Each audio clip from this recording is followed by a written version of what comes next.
Neil Young, famous musician, has issued an ultimatum.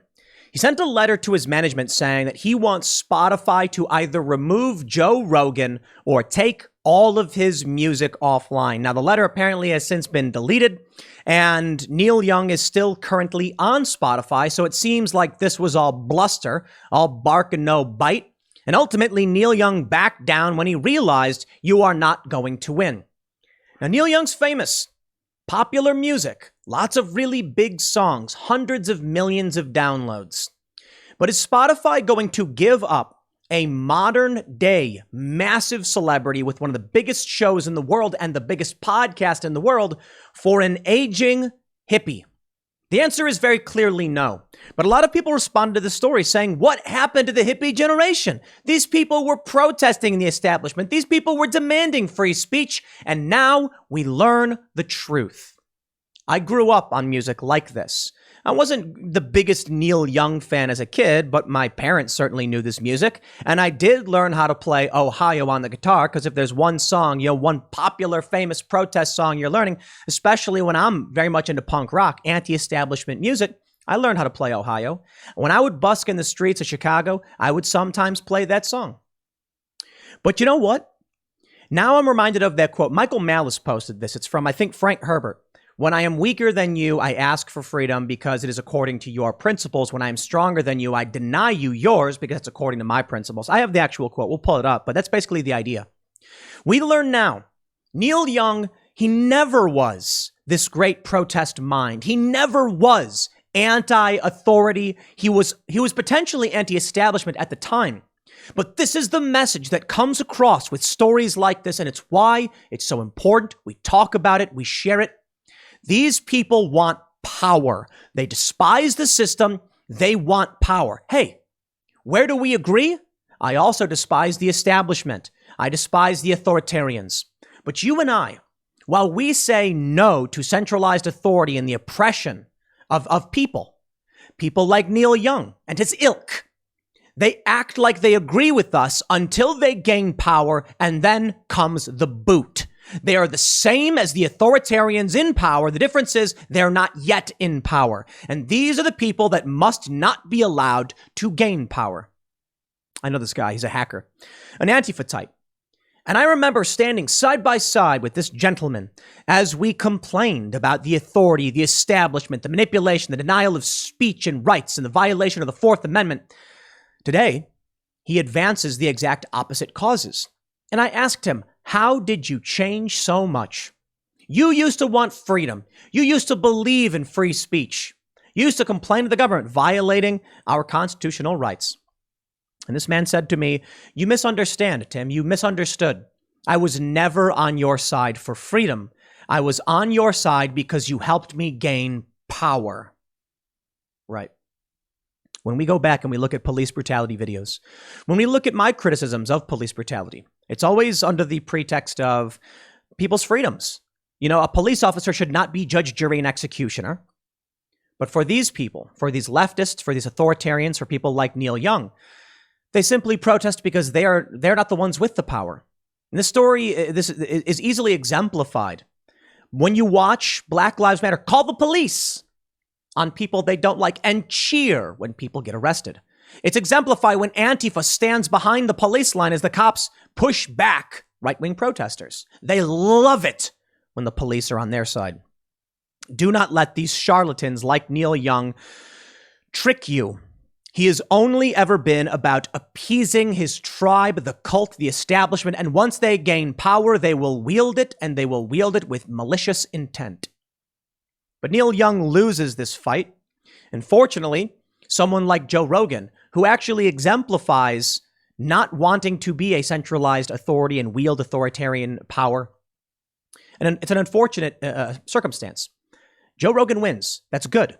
But Joe Rogan's not the kind of guy to take that power that he's won and assert it, which is also good.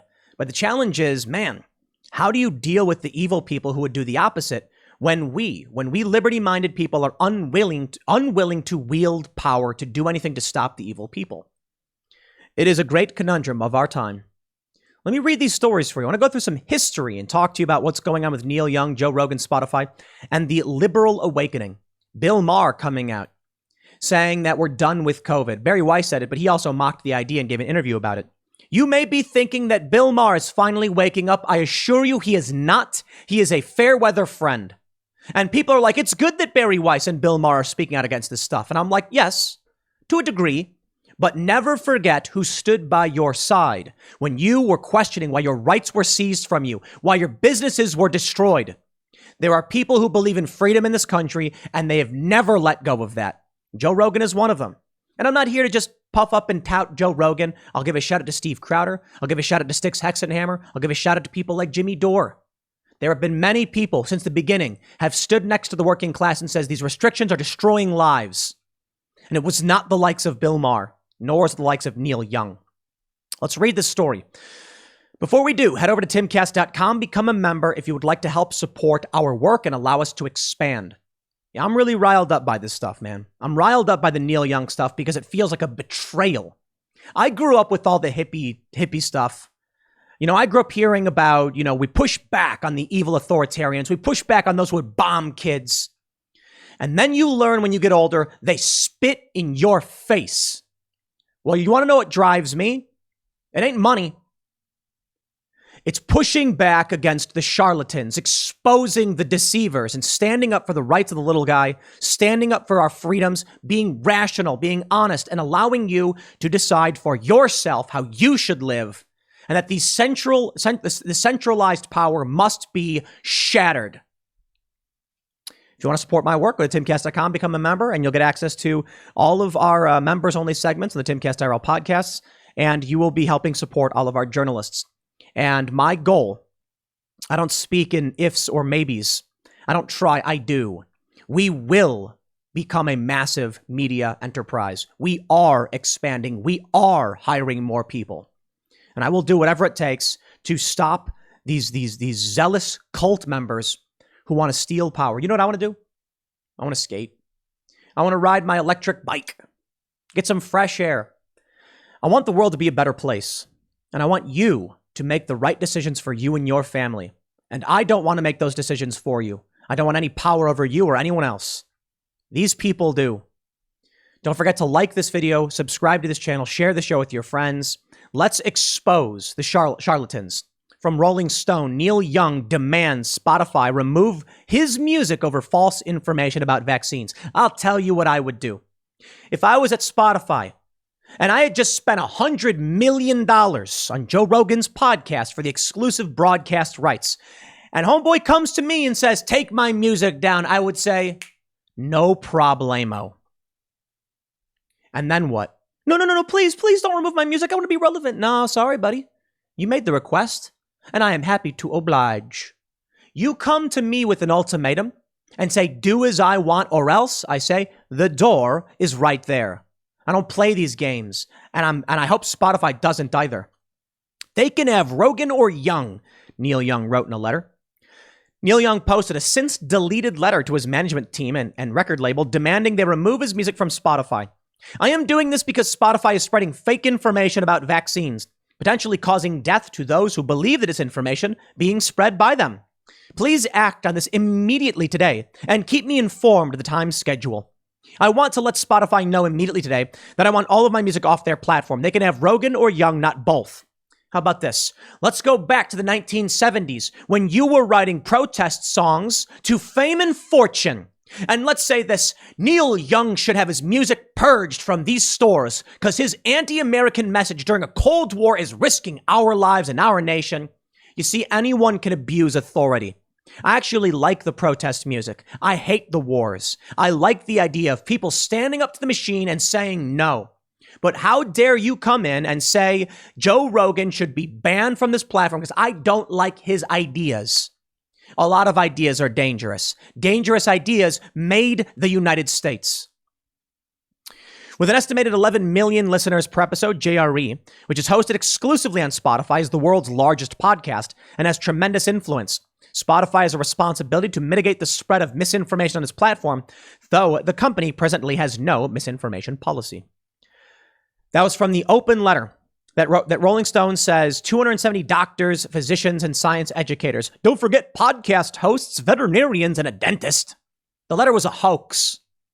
Yes, there were some doctors on it, but this I can't stand for. I'm disgusted by. Neil Young is supposedly this protest singer. Look at this photo of old Neil Young, 15 protest song. Remember Ohio? You know that song about the Kent State Massacre? The shooting that took place May 4th, 1970. Man, it's crazy. 52 years ago. I remember listening to this song. I remember being young and reading about the Kent State Massacre and wondering how this could have happened, how the National Guard could have opened fire. And I said, it's good that people like Neil Young, Crosby, Stills, and Nash as well, they wrote this song in protest. I said, yeah, right on. They shouldn't be shooting people. Well, you know what? They don't really do this anymore. I mean, you still get some instances, but now we use less lethals. The world is not perfect. I like nonviolent civil disobedience. If people are protesting, they shouldn't be fired upon in any capacity. They should be allowed to engage in nonviolent civil disobedience. And the moment it crosses the line into violence, the police should respond to stop violence.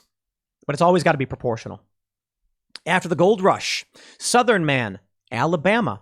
I'd like to point out that the biggest song, the most popular and prominent song from Lynyrd Skynyrd, was written in response to two songs by Neil Young, Alabama and Southern Man. And they have that famous line in Sweet Home Alabama, I hope Neil Young can remember, a Southern man don't need him around anyhow.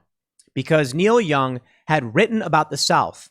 In Southern Man, according to this ongoing history of protestsongs.com, they say, a classic tune, which appeared in his classic 1970 album, After the Gold Rush. The tune is a scathing indictment of racist ideologies associated with the American South.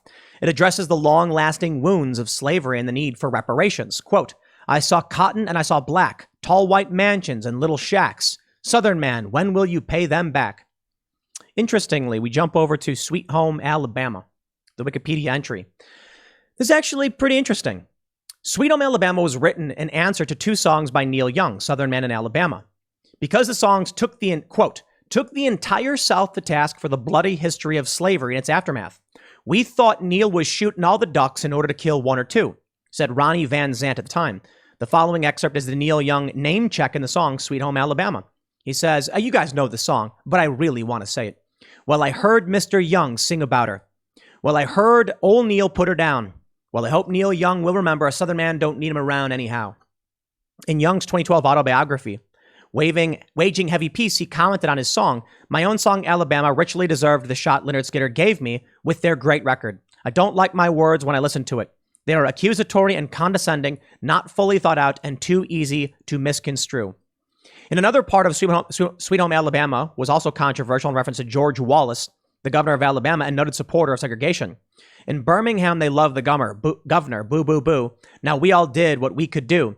Now Watergate does not bother me. Does your conscience bother you? Tell the truth. So I'm not going to get into that advanced stuff, but I want to point out that there were criticisms to go around for the South, absolutely. And Neil Young criticized them. Now he comes back and he says he wasn't a fan of that stuff. Okay. That's fine, whatever. He's being criticized for it. I think the issue here, and the reason I highlight these protest songs, is to show you that Neil Young is consistent in his ideology.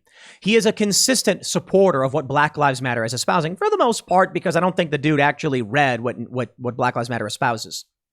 But this should show you that those today who say to you, I want freedom, I reject this, when given the authority, will turn on you in 2 seconds and demand it all be burned down for their whims.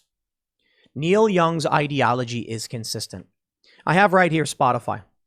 I just Google searched it. It's 235 million views on Heart of Gold. Harvest Moon's got 162. Hey, dude, this guy's got some Rockin' in the Free World. Love that song. This dude's got some great music. It's a fact. But he's still up on Spotify. All bark and no bite. Maybe his whole plan was just to get some attention. But here's what worries me, and here's why it's important.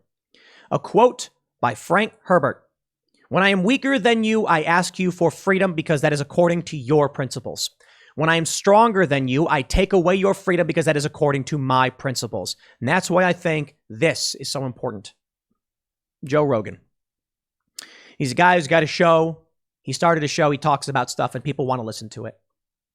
As is their right. Joe Rogan's podcast existed on a whole bunch of platforms. iTunes, YouTube, Spotify, etc. Spotify came around and said, Joe, we're going to give you a big fat paycheck if you put it only on Spotify. Now, there's a risk here. When Joe was across the board on all the different platforms, any single one of them that could have banned him would be losing out on the viewership of the largest podcast in the world. Now that it's only Spotify paid a lot of money for it, and there's a risk. People have already tried to get Joe Rogan taken down. There was a period where his podcast wasn't loading, and others were, and people were like, oh, what's going on? Rogue actors could do something at Spotify like they did to Trump, but Spotify paid a lot of money for this. They're not going to walk away from Joe Rogan. If they ban Joe, Joe will laugh, take his $100 million, and then go back to YouTube or Apple. These other platforms can try and ban him as well, and Joe can just launch on his own website or using Rumble. You cannot stop Joe Rogan. He is one of the most famous people in the world, and we should be lucky, man. There's how many people of such prominence are as prominent as Joe? Again, I said this in the last segment I did last week about Joe Rogan. I find it kind of weird that, we have this conversation about this comedian guy from News Radio and from Fear Factor, but there's a reason people like listening to him. Jordan Peterson recently said that people like listening to Joe Rogan because he tells the truth. And he does. And he's humble. And he doesn't try to control you. He just asks questions and he hosts people and he talks about stuff, and he doesn't want people being, living with a boot on their neck. That's it. And that's a good thing. And people respect that. And you can't stop it. Freedom always wins. I remember seeing Cenk Uygur of the Young Turks tweet out that the left always wins. Something like the left wins and the right should remember that. You're wrong. He was wrong at the time. Freedom wins. That's what wins. Freedom. So to see these people like Neil Young, he perfectly exemplifies Frank Herbert. Was Neil Young in favor of free speech? Well, if he was protesting in support of the Vietnam War protesters, they were the ones demanding free speech rights. Certainly he defended free speech then, but now he does not. Why? He thought he had the power and he could bully the system and try. He said, I'm big enough. I want Rogan removed. And when it didn't work, he said, okay, please don't ban me. He actually didn't want his music. He actually didn't want his music removed. He wants his music on Spotify.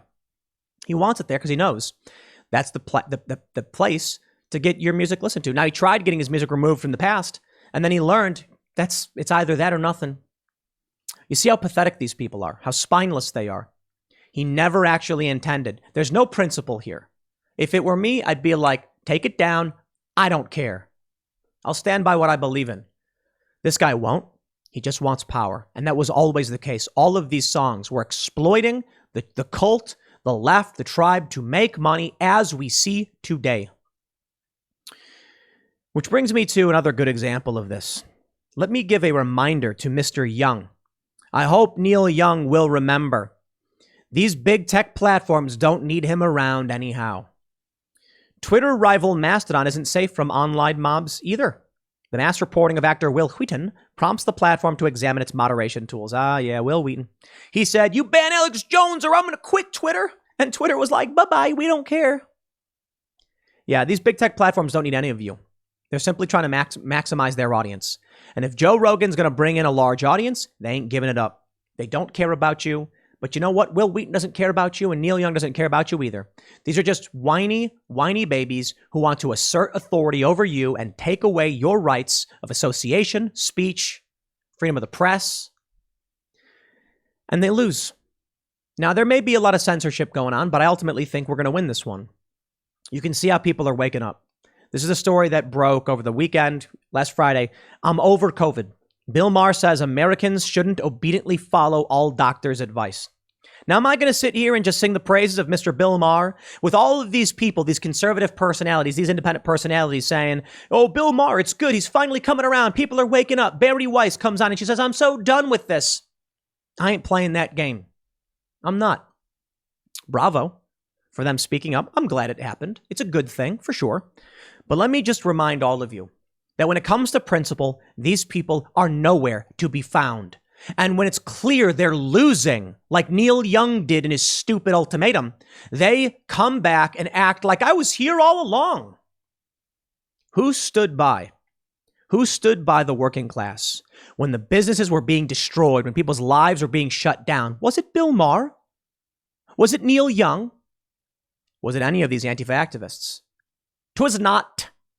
No, in fact, Antifa protests in favor of the government lockdowns. They say, we are anti-fascist. Fascism is bad. Yet here they stand defending fascism. It was a lie the whole time.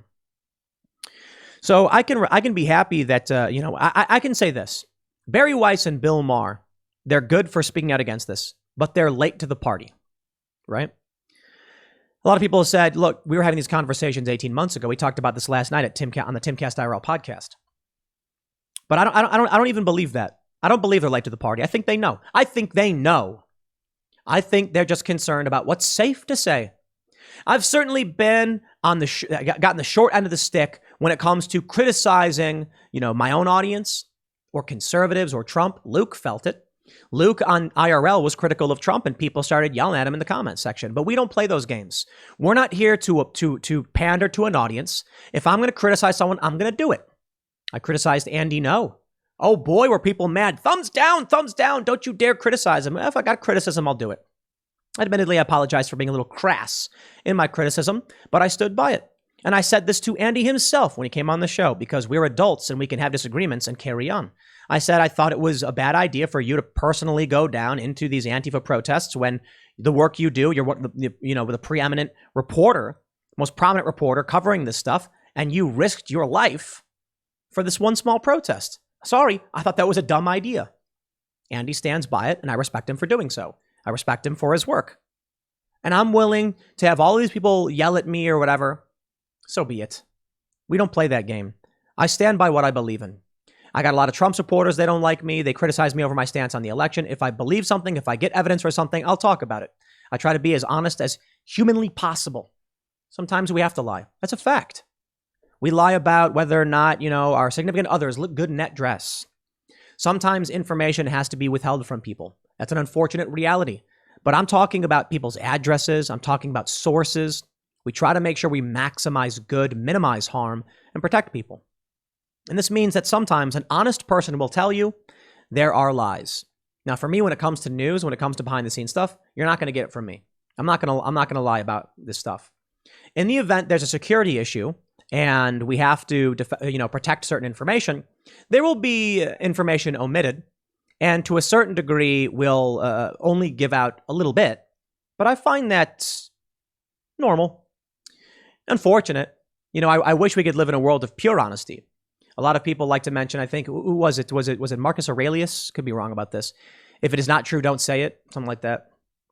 No, the reality is we've got to be as honest as we can be. But anyone who claims they never lie and will never tell a lie is probably lying, and thus it's kind of paradoxical.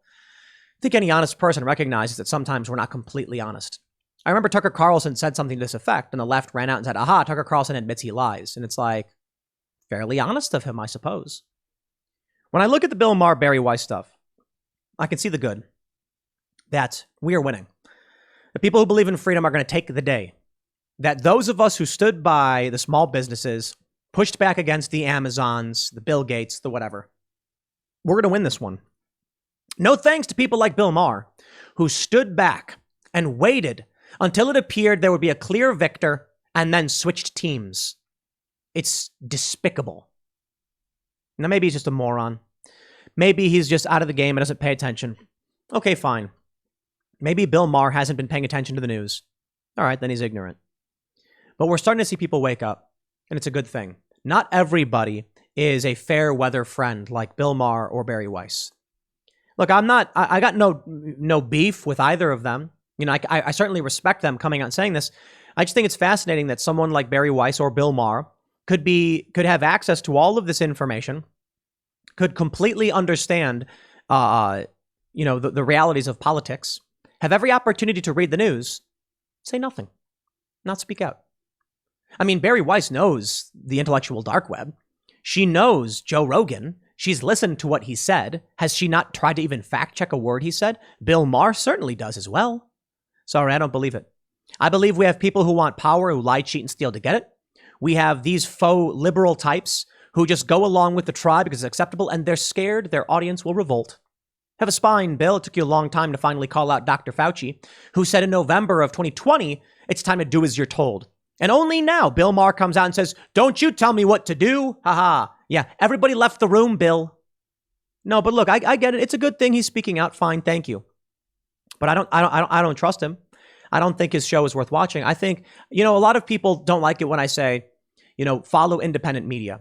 I'll say, we have been talking about this for a long time. They say, you're narcissistic, Tim. You're egotistic. You just want people to watch you. Don't watch me then. Please don't. Please watch Steven Crowder. Please watch Jimmy Dore. Please watch Styx Hexenhammer. Watch any one of these independent personalities. Kyle Kalinski's pretty good. I disagree with him on some things. I think he gets some things wrong, but he's pretty good. I think, I actually, for a leftist, he's fantastic, to be honest. But, I disagree with him on policy stuff. Jimmy Dore, I disagree with. I think he does a great job. Steven Crowder, I disagree with on some things. We all do. That's fantastic. Watch their shows. Listen to their podcasts. Listen to Joe Rogan. It doesn't have to be me. Just anyone but these people who have been lying to your face and pretending like they didn't know what was going on. This is what you get. The Daily Mail. They were loyal liberals who never dreamed of voting Republican, but the damage done to kids by the left's COVID hysteria is driving a wave of moms away from the Democrats, writes Bethany Mendel. This is what you get. Regular people believe the lies, the manipulation, because Bill Maher is spineless. Bill Maher, a week after the Covington kids story had already been corrected, came out and gave the false narrative. Now, you mean to tell me this guy had a week after all the big news outlets were reporting the truth and still believed it? Sounds to me like he knew it would play well with the audience, and that's it. He recently came out and criticized vaccine boosters, calling it a virtue signal. Yeah, he knows. They do market research. At least in my opinion, is what they do. In my opinion, this is what they do. They do market research and say, this joke will play well to our audience. They see the polling. They see Biden failing. They see the Democrats losing. They see loyal liberals flipping Republican because they're not listening to you anymore. And all of a sudden, Bill Maher is like, oh, actually, I don't think Fauci should tell me what to do either. People should stop watching that show. And they should start watching Joe Rogan's show. Check this out. Tracy Compton, a mother of two in Fairfax, Virginia, has voted for Democrats for as long as she can remember. But until the COVID-related school closures, until then, I tried and went to apply to work with the Democratic Party. I was told I was not allowed to become a member of the Democratic Party in Fairfax. A recording of a reorganization meeting showed fellow Democrats deeming Compton too anti-school to be part of the political efforts. When Compton worked to collect signatures for a recall petition for the local school board, she was welcomed out of the rain by a Republican Party tent, even after telling them she was a Biden voter. It's amazing, isn't it? Compton lamented how she got here, now supporting a political party with whom she felt very little in common with until COVID hit. She told me, all the things that Biden and Kamala believe in, and what the Democratic Party believe in, I still believe in. But I have to look at what's happening in my family and with my children right now. This is somebody who's still brainwashed. Joe Biden believe in something? Are you kidding? Joe Biden believes in one thing, his family, his power, and how much he can extract from the system as he kicks it all, burns it all to the ground. Now look, I don't think Joe Biden is purely evil. I think he just is callous and doesn't care. You can look at the Biden Inc. from Politico, how Biden's family's fortunes have tracked alongside his political career. These people still believe it. These people are still brainwashed by it. And now they are getting a massive dose of red pilling. Now, I don't think Republicans are the answer, my friends. I don't think so. I certainly think the Republican Party can be a vehicle for challenging the corrupt system. And I would snap back at Bill Maher and any one of these people who are so late to the party. Ben Shapiro went on Bill Maher. How is Bill Maher not aware of what's going on? Because Bill Maher wants to play it safe. He doesn't want to come out too hard against the left because he'll be called alt-right, and he already is. And he doesn't want a conservative audience. He doesn't know what to do. It's called growing a spine. I've always been a traditional liberal type. Or when I was younger, I was more anarcho, and then I kind of grew up, became more of a traditional liberal type. But the modern American liberal has nothing in common with someone like me. Have I ever walked away from my positions? No. Have I ever just blindly been like, well, I guess I'll just change my opinions for the left? No. I remember when I worked for Fusion, I made a video criticizing a black-only graduation ceremony. And the people at the company got angry. Why is Tim saying this? I'm like, because I've always opposed segregation for whatever reason. I don't care who's doing it. And all of a sudden now, they don't like what I have to say. Well, I don't care what they think. I don't care about what Neil Young thinks or Bill Maher. Screw them. I don't care about what the Democrats think. I care about what I think is true and right and honest. You can call me whatever you want. If it's not true, that's the reality. It's just not true. And I'll point that out. And where I can, I will challenge it legally, if possible. This is the reality of the world we live in. These people still think that Biden and Kamala actually believe in something. No, they don't. What do they believe in? What is this? Let's play this game. All the things Biden and Kamala believe in, I still believe in. Oh, yeah, lady? You believe in keeping people in prison, denying them parole to use as slave labor to fight wildfires? You believe in that? Yeah, I didn't think so. Maybe you need to start reading about the people you claim to support. That's a sad thing. I don't mean to be mean to this lady. I'm glad she's finally waking up to what's going on. It's affecting her kids. She's pissed off about it. But if people were a bit more responsible and paid attention, we wouldn't be in this mess. If people were a bit more strong-headed and confident, I'm not saying to be a general in a great army, to lead the charge into the fray. I'm saying read, even a little bit. But people don't do it. I'm not going to be mad at these people who are waking up. No, with respect, I'm glad this woman is speaking out and speaking up. That's all we can ask for. But I do want to point out, you need to be more responsible for everything happening in this country. We all play a role in this. We don't need to be some ultra-nationalistic, stand up for the Pledge of Allegiance and everyone line up in single file with their American flags or anything like that. But we can at least be like, hey, we like America. And we're going to assume, we're going to take responsibility as Americans to make sure that this country works for everybody. Instead, what do we get? My view of Neil Young is that he has never been an honest actor. He's just exploiting a protest movement. They saw a hole in the market and they exploited it. So, I'll end with this. The story I read about a teacher who asked his students, how many of you today think that if you were alive during the American Civil War, you would have opposed slavery? They all raised their hands. He's like, okay. Now, I want you to each name something for me that is widely unpopular in the public that you support and are willing to speak up in favor of. And none of them could do it. Challenging slavery back then was a difficult moral position. People died. It was at the time, slavery had been considered mainstream and popular. Even our founding fathers had slaves. So to speak out against it was considered insane. It was considered ridiculous and wrong. But people were willing to do it, and those people won. They believed in freedom. So to all of these people who think they're the good guys, yeah, name one thing that you've stood up for that was unpopular, that got you challenged or put your life and livelihood at risk. Yeah, I didn't think so. Maybe most of you actually have. Risk your jobs and your careers over vaccination or masks or whatever mandates. Because these are people of principle, your people of principle. I was listening to the song Flowbots, the song Handlebars by Flowbots. Check it out. I brought it up a couple times. You know the song, I can ride my bike with no handlebars. It's an excellent song. It basically just escalates from singing about interesting things to becoming a corporate employee, to becoming a politician, and then, nuking, guiding missiles by satellite. It's a good song. And at the end of the music video, the government dictator guy has a bunch of militarized police with shields and guns. And on their shields is the red salute, the communist fist, as they execute protesters. And the funny thing is, there's a Reddit post where they said, this from recently, this song is prophetic. They got so much right, except for the fist being the wrong color and on the wrong side. I just find it funny. No, the song is prophetic. The dictators and the establishment and the cult do brandish that fist. Okay, sure, the color was wrong, but it's on the right side.